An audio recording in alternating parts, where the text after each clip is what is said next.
রাজধানীর দুইটি ফিলিং স্টেশনে চালু হয়েছে ফুয়েল পাসের পাইলটিং। তার মধ্যে একটি আসাদ গেটে সোনার বাংলা ফিলিং স্টেশন। সেখানে আছেন সহকর্মী আফজাল হোসেন। আফজাল, ফুয়েল পাসের মাধ্যমে এই পাম্পে তেল দেওয়া শুরু হয়েছে কিনা এবং কোনো ধরনের জটিলতা আছে কিনা জানাবেন।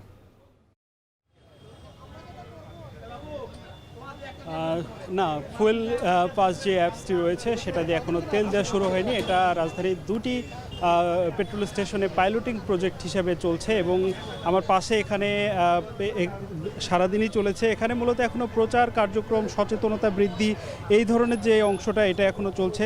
মাত্র দুটি পেট্রোল স্টেশনে এটা চলছে এবং আশা করে যে সময়ের পরিবর্তনে এই ব্যাপ্তিটা বাড়বে এবং সেক্ষেত্রে যদি বেশিরভাগ মানুষ আগ্রহ দেখান সেক্ষেত্রে হয়তো তারা যে বিশেষ সুবিধাগুলো সেগুলো চালু করা হতে পারে। বিশেষ সুবিধার মধ্যে এখানে রয়েছেন যারা কর্মকর্তারা রয়েছেন, তারা আমাদেরকে জানিয়েছেন এই ফুয়েল পাস অ্যাপ এর মাধ্যমে একজন ব্যক্তি একসাথে 1000 টাকা পর্যন্ত তেল নিতে পারবে।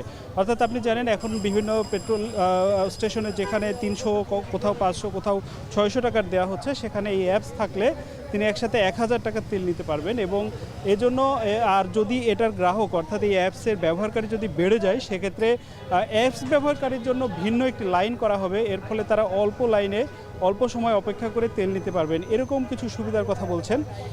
যদিও এই অ্যাপসের ফলে একই ব্যক্তি একই দিনে একাধিকবার তেল নিতে পারবে না, এরকম দাবির কথাও এখানে যারা রয়েছেন কর্মকর্তাবৃন্দ যারা প্রচার করছেন জ্বালানি মন্ত্রণালয়ের পক্ষ থেকে তারা আমাদেরকে জানাচ্ছেন।